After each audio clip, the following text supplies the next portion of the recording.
Sasa pati ya pili ama hotuba 7 za mateso Tanzania na dunia, na kwambia ya kwamba si serikali ama jeshi ama vyombo vya ulinzi na usalama vikutesao ama kutesao leo Tanzania na dunia, bali ni Mungu ndiye anayekutesa. Sasa kwa nini? Kuna hoja hii, ni hoja ya pili ama hotuba ya pili katika hotuba 7 hizo. Sasa hotuba ya pili inasema kwamba haya mambo ya utekaji na mauaji anayotekeleza ni Mungu, ndugu yako. Hilo lifahamu kabisa. Tangu sasa mambo ya utekaji, mauaji na vitu vingine anayetekeleza ni Mungu. Anayetekeleza ni Mungu. Unaweza kaniambia kwa nini? Sasa iko hivi. Mimi ni kiongozi wa watu, lakini mimi ni kiongozi wa roho za watu. Unielewe vizuri. Mimi ni kiongozi wa watu, lakini mimi pia ni kiongozi wa roho za watu. Sasa kuna wakati natakiwa niwe kama mwanadamu, alafu kuna wakati natakiwa niwe Mungu ama niwe kama Mungu, yaani niwe roho. Sasa kuna vitu vingine vikija kwenye ulimwengu wa mwili, kwa mimi ambaye ninaishi katika roho, lazima nivichukue kwanza kwenye mwili, kwenye mwili sawa, lakini nikaingiza pia roho. Sasa mimi ninakuja na hii zana ama ninakuja na habari ya kimungu kwamba ni Mungu ndiye anayetekeleza haya mambo. Mungu ndiye anayetekeleza. Aliye na mamlaka ya kumteka mtu na kumuua mtu ni Mungu. Sasa sikiliza nikwambie.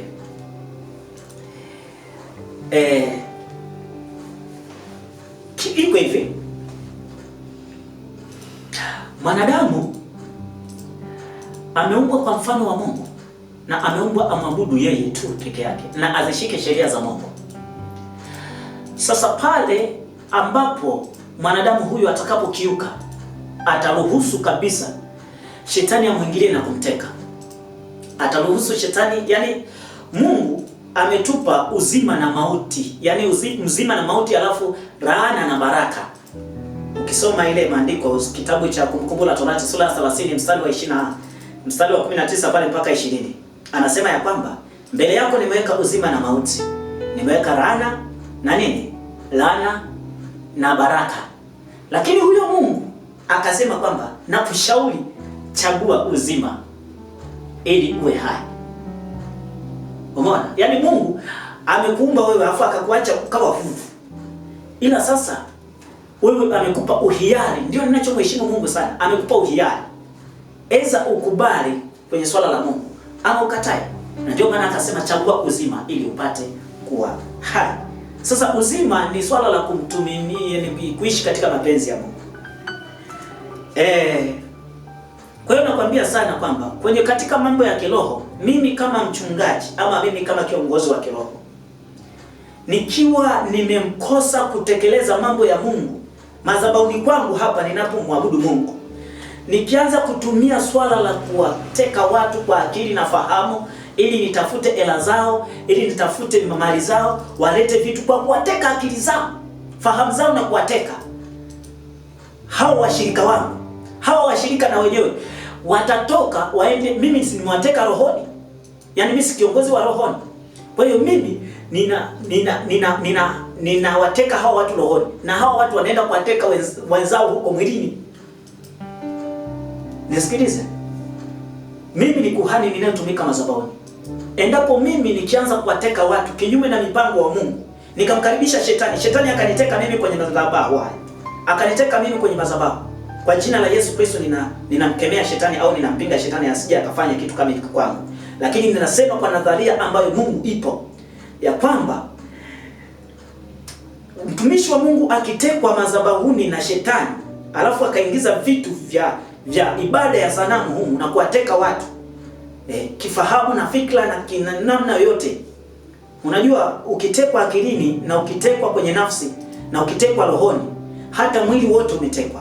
Sasa mimi ama kiongozi yote wa dini akikuteka wewe kwenye hayo madhabahu, ukauza kila kitu, sijui ukafanyaje kila kitu, ukawekeza kwa mchungaji au ukawekeza kwa nani. Hatukatai kutoa kila kitu kwa mchungaji, ama hatukatai kufanya vitu, lakini tunasema hivi, eneo la kutekwa kwenye ufahamu na akili. Mimi nikikuteka kwenye ulimwengu wa roho, ama kiongozi yote akikuteka kwenye ulimwengu wa roho, na wewe pia utakuwa umetekwa kwenye ulimwengu wa mwili. Sasa kitendo cha kiongozi wako wa kiroho kukuteka, na wewe utaenda ukawateke tu watu kwenye ulimwengu wa mwili. Sasa kuna watu mnawalaumu watu wanaoteka huko, wanapiga watu naanza kuwasemea majeshi kwamba majeshi ndio mnaiteka, siji polisi mnateka, siji watu wa mtaani wanateka watu. Hawa watu hawa mnaowasema na wengine mnawafahamu wanateka watu. Hawa watu wana wachungaji wao, hawa watu wana viongozi wao wa imani. Kuna watu hawapo makanisani. Nataka nikwambie, kuna watu hawapo makanisani na viongozi wao sio wa viongozi wa dini, ila ni viongozi wa imani. Wanamsikiliza huyo kiongozi wa imani kwamba nenda kafanye kitu, kafanye 1 2 3. Sasa hawa usiwalaumu hawa wanaoteka watu. Huyu mtu anayeteka huyu mtu ana kiongozi wake wa imani. Sasa kiongozi wake wa imani huyo ndio mfuate. Nakupa mfano kwangu mimi. Ukimkuta mimi mshirika wangu anashutumiwa huko kwamba amemteka mtu, sije amemwibia, amefanyaje, huyo mchukue, ama mchukue alafu njoo naye kwangu. Yaani huyo hana hatia. Hatia ipo kwangu. Njoo kwangu. Hauwezi ukamalizana na huyo mtu kwa sababu utampeleka leo jela, lakini kesho atafunguliwa, atarudi, ataendelea kutekeleza hivyo vitu. Ili uweze kukomesha, mimi ndio ninaweza kukomesha hiyo hali. Kwa sababu kibiblia ama kiroho, tabia ya mshirika ni tabia ya mchungaji, ama tabia ya mchungaji, ama tabia ya kiongozi wa imani yoyote. Awe ni huyo kiongozi anaabudu miungu, anamwabudu Mungu. Tabia yangu mimi ndio tabia ya mshirika. Mimi nikiwa mtakatifu mwema, nisiyetenda mambo mabaya, na washirika wangu watakuwa hivyo. Kwa hiyo mnaowaona wanateka wana imani zao. Ndio maana nilisema hivi, kikawaida Mungu alimuumba mwanadamu amwabudu. Sasa kama hamwabudu Mungu aliye hai, kuna sehemu anaabudu.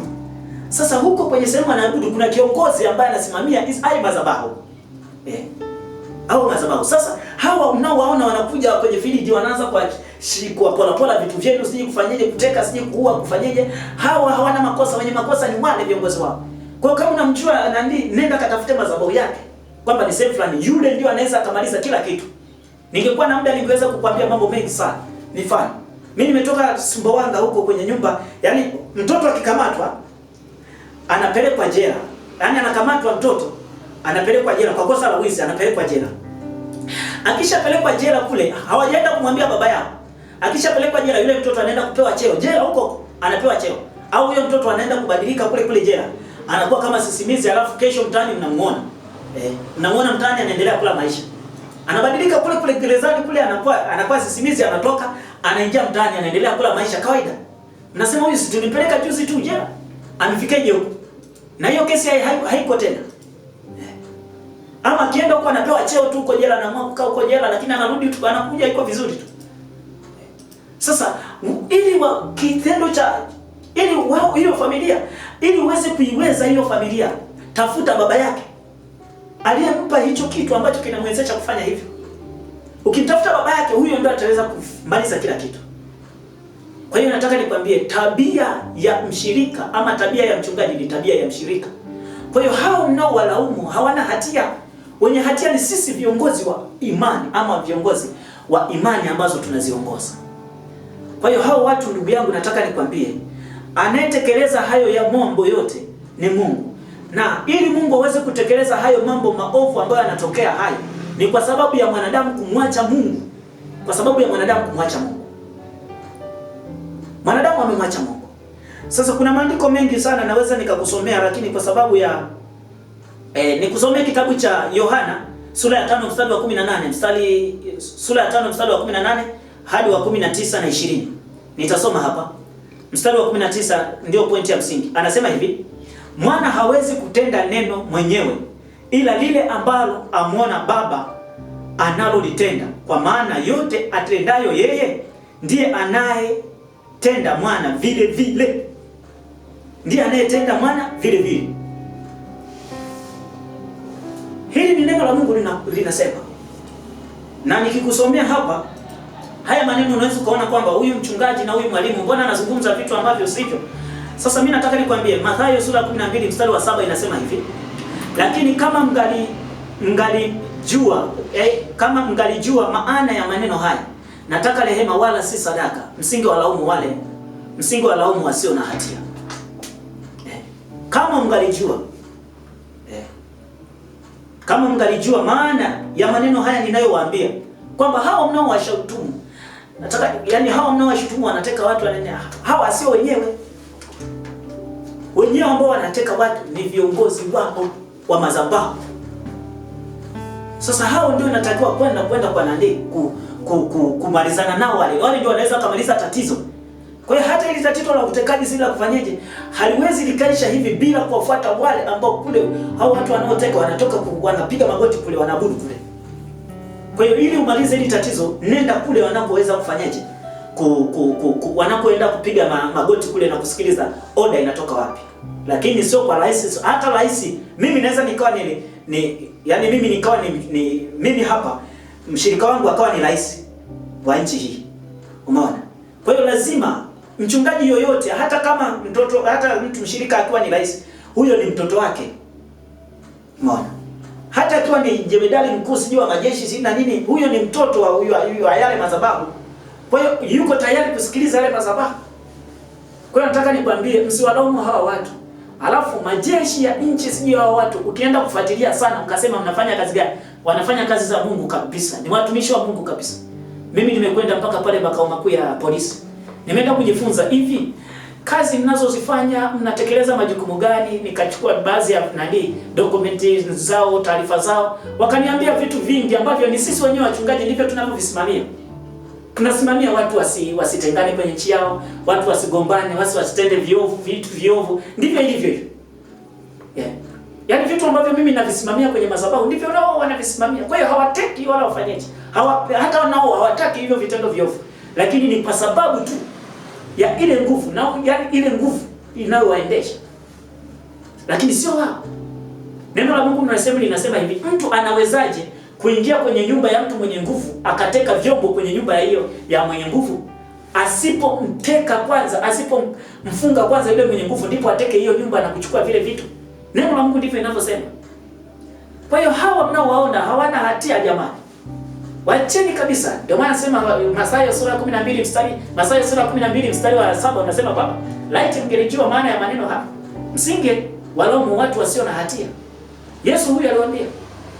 Kwa hiyo hata wewe unaidai haki mahakamani, nataka nikwambie, umekwenda mara huko na huku, umemwona kuna mtu fulani ndio amesimamia ndio anasababisha haki ipatikane. Nenda kwa baba yake wa kiroho au baba yake wa imani. Huko ndiko utapata haki yako kabisa. Sasa watu mnaenda siji wapi na mmemaliza mashamba, mmeuza siji kila kitu. Hivyo. Nenda kwa baba ya kiroho. Sasa kuna neno hapa la Mungu linasema ukifuatilia mama mmoja hivi alikuwa anaitwa Kazi. Mama mmoja mjane hivi alimwendea Kazi mmoja. Mara nyingi amemwendea kutaka haki mahakamani, imeshindikana. Haki mahakamani imeshindikana. Alibidi achomoke aende kwake kabisa. Alipochomoka akaenda kwake, haki alipata. Yule bwana akasema huyu mama amenisumbua mara nyingi sana. Kamfuata kwake, sio mahakamani tena. Kwa hiyo kama wewe unataka haki ndugu yangu na vitu vyote, ndio maana nasema hivi. Ndugu, si jeshi wala vyombo vya ulinzi na usalama wala serikali wanaowatesa Tanzania na duniani kote, bali ni Mungu ndiye anayetekeleza haya. Kwa nini Mungu anatekeleza? Kwa sababu mwanadamu umemwacha Mungu. Mungu alikuumba kwamba uwe ni mfano wake, halafu uendelee kusimama katika misingi yake. Sasa kinyume na hapo, anayetekeleza hayo yote ni Mungu. Sasa unaweza ukasema ni maandiko yapi? Sikiliza nikwambie. Isaya sura 42 mstari wa 22 inasema, lakini watu hawa ni watu walioibiwa. Watu walioibiwa na kutekwa. Wote wamenaswa katika mashimo. Wamefichwa katika magereza. Wala hapana, wamefichwa katika magereza. Wamekuwa mawindo, wala hapana awaokoaye. Wamekuwa mateka, wala hapana asemaye rudisha. Huo mstari wa ngapi? Wa 22. Mstari wa 24 unasema, ni nani aliyemtoa Yakobo awe mateka? Aliyemtia Israeli katika mikono ya wanyang'anyi? Si yeye Bwana. Si yeye Bwana. Je, yeye tuliyemkosa ambaye hawakutaka kwenda katika njia zake wala hawakuitii sheria yake. Mstari 42 Isaya mstari wa 24 anasemaje? Anakwambia hivi ya kwamba anemteka mtu anayefanyaje ni Mungu. Anemtia mtu ni Mungu. Kwa sababu gani? Mwanadamu ameacha sheria yake. Badala ya kumwabudu Mungu na mwabudu miungu. Kwa hiyo Mungu anaamua kuteketeza hayo mambo. Na Mungu anaamua kuruhusu hayo mambo. Sasa Mungu anataka urudi ndugu yako. Kwa hiyo wewe mwenyewe unayelalamika, Mungu anataka urudi. Na wewe ndugu yangu ambaye na wewe ambao unashughulika na mambo hayo, usije utekaji na mambo mengine, Mungu anasema rudi. Rudi. Mimi Mungu amenituma katika kitabu cha Ezekieli hapa. Anasema ya kwamba basi uambie Bwana wa majeshi asema hivi. Nirudieni mimi, asema Bwana wa majeshi, nami nitawarudia ninyi, asema Bwana wa majeshi. Zakaria sura ya 1 mstari wa 1 hadi wa 3. Mungu anasema nirudieni mimi, nami nitawarudia, asema Bwana wa majeshi. Bwana wa majeshi. Kumalizia hiki kisa ndugu yangu, nataka nikwambie hivi ya kwamba kwenye hiyo nani. Kwa hiyo anayeteka sio mwanadamu wala jeshi la polisi wala serikali wala jambo lolote unaloliona. Anayeteka ni Mungu. Isaya sura 42 mstari wa 22 na 24. Kwa nini Mungu anateka? Ni kwa sababu mwanadamu ameiacha sheria yake. Kwa hiyo hoja ya msingi ni Zakaria sura ya 1 mstari wa 1 mpaka wa 4. Mungu ameniambia nikwambie umrudie Mungu ili upate kurejeshwa na upate kuishika sheria ya Mungu na upate kuishi katika nchi ambayo Mungu amekupa tangu baba yako alipokutangulia kuishi kwenye nchi. Kwa hiyo Mungu anakupenda sana. Majeshi ya nchi hii ni majeshi ambayo Mungu anayaheshimu sana. Uongozi wa serikali ya Tanzania na duniani kote, kwenye serikali zote, ni mamlaka ambazo ameziweka Mungu. Ameziweka Mungu. Na usishindane na mamlaka yoyote iliyopo katika hii ulimwengu au serikali yoyote. Ukisoma Warumi sura ya 13 mstari wa kwanza hadi wa 5, usiishie tu kusema kila mtu atii mamlaka iliyowekwa. Hakuna mamlaka isiyotoka kwa Mungu. Neno la Mungu linasema usishindane na wenye mamlaka. Je, wataka kushindana na wenye mamlaka? Nasema kama unataka kushindana na wenye mamlaka, neno la Mungu linasema kwamba tenda mema na wewe utapata kibali kwake. Sasa kwa hiyo usishindane na watu wenye mamlaka. Wenye mamlaka ni mamlaka iliyowekwa na Mungu. Kwa hiyo ndugu yangu, ishike hiyo na Mungu akusaidie sana. Sio jeshi, sio polisi, wala vyombo vya ulinzi na usalama, wala serikali anayowatesa Tanzania na duniani kote, bali ni Mungu ndiye anayewatesa. Hili ni neno katika Isaya sura ya 42 mstari wa 22 na mstari wa 24. Mungu akukumbuke sana. Rejea kwa Mungu katika toba. Madhabahu yetu, hata mimi ni mchungaji, madhabahu yetu tumeinajisi, tumeleta miungu migeni. Mungu ameondoka, alafu tumemtenga Mungu pembeni, na hapo tumeteka watu na watu wameteka watu wengine. Mambo yamevurugana. Kwa hiyo madhabahu yetu tuyairudishe katika hali halisi ya kimungu, ili Mungu hali hii iweze kurudi salama. Msingi wa mambo yote katika ulimwengu, katika Tanzania, msingi unaanza madhabahuni pa Mungu. Madhabahu ya Mungu ikiwa safi, hata nchi itakuwa safi, hata kila kitu kitakuwa safi. Kwa hiyo ndugu zangu wachungaji, maaskofu na watu wote, turudi kwa Mungu katika toba. Hata mimi mwenyewe nina sababu ya kurudi kwa Mungu katika toba. Nyakati hizi ni nyakati za kurudi katika toba. Sio kulaumiana, wala sio kumkejeli mtu, wala sio kubeza mahakama, wala sio kubeza kitu chochote kilichowekwa kama mamlaka fulani, bali ni kurudi kwa Mungu. Na tusiwe na maombi ya kuanza kuombeana mabaya. Hapana, tuwe na maombi ya rehema. Kipindi hiki ni cha maombi ya rehema. Mungu nisamehe mimi, na huku ni kuwasamehe niliowakosea. Na wao nikienda kuomba msamaha kwao. Hiki ndicho kipindi cha kuomba msamaha, sio kuombeana mabaya kwenye kipindi hiki. Sasa kipindi hiki kama unamwombea mtu mabaya ama unaomba mamlaka fulani, unaombea mabaya, unafunga na kuomba, Mungu anaanza na wewe kwenye huo ubaya. Mungu sio Mungu wa ubaya. Mungu anasema ninawaazia mema kila siku. Kama Mungu anakuazia mema, kwa nini unamwombea mwenzako mabaya? Kwa nini unaombea serikali mabaya? Kwa nini unaombea vyombo vya ulinzi mabaya? Kwa nini unamwombea mchungaji mwenzako mabaya? Kwa nini unamwombea ndugu yako mabaya? Kipindi hiki ni cha amani kabisa. Na kipindi hiki ni utawala wa Mungu. Ndio maana kwenye muhtasari nimwambia Oktoba na kipindi hiki mpaka Oktoba na miaka yote inayokuja, kipindi hiki cha miaka 1000 ni Mungu ndiye anayetawala peke yake. Kwa hiyo lazima turudi kwa Mungu. Mungu awakumbuke sana na Bwana watunze katika neema yake. Bwana wakumbuke sana. Asante, karibuni sana.